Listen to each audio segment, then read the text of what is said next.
और इस वक्त की बड़ी खबर सीधे उत्तर प्रदेश से आ रही है। बीएसपी नेता मायावती ने यूपी के मुख्यमंत्री योगी आदित्यनाथ पर चुनाव आयोग की पाबंदी तोड़ने का आरोप लगाया है। मायावती ने कहा है कि योगी दलितों के घर खाना खाकर प्रचार कर रहे हैं। दरअसल योगी आदित्यनाथ कल अयोध्या गए थे, वहां पर एक दलित बस्ती में गए और दलितों के घर उन्होंने भोजन किया था।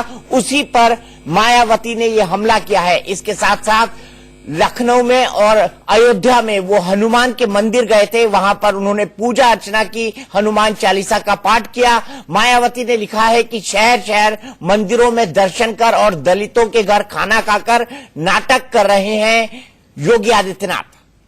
उनका यह कहना है कि ये चुनाव आयोग की पाबंदी का खुला उल्लंघन है। मायावती ने यह कहा है।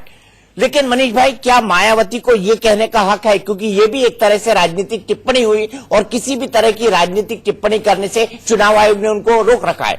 देखिए दीपक भाई, मेरे ख्याल से ये जो होड़ लगी हुई है, ये होड़ यही है कि कौन किसको, किसकी मर्यादा को कैसे लांघ कर क्या कह सकता है और क्या कर सकता है। और उसी कड़ी में मुझे ऐसा लगता है कि जब आपको लगता है कि कहीं ना कहीं आपका जो वोट बैंक है वो हिट हो रहा है, आप देखिए योगी आदित्यनाथ गए किसके घर खाना खाने? दलित के घर। और दलित के घर खाना खाकर अगर उन्होंने एक संदेश दिया है तो जाहिर सी बात है वो सीधी सेंध लगाने की कोशिश है मायावती के वोट बैंक में। तो बस ये उल्लंघन और सीमाओं का, मर्यादाओं का उल्लंघन कर कर अपनी बातें कहना और करना, ये नेताओं की इस समय समझिए कि आप एक रीत सी बन गई है जिसको आगे बढ़ा रहे हैं। तो किसी भी प्रकार के प्रचार से इलेक्शन कमीशन ने इनकार किया था मायावती को और योगी आदित्यनाथ को, लेकिन उनका एक राजनीतिक बयान आया है। ऐसे में क्या उनकी शिकायत होगी चुनाव आयोग में? इस पर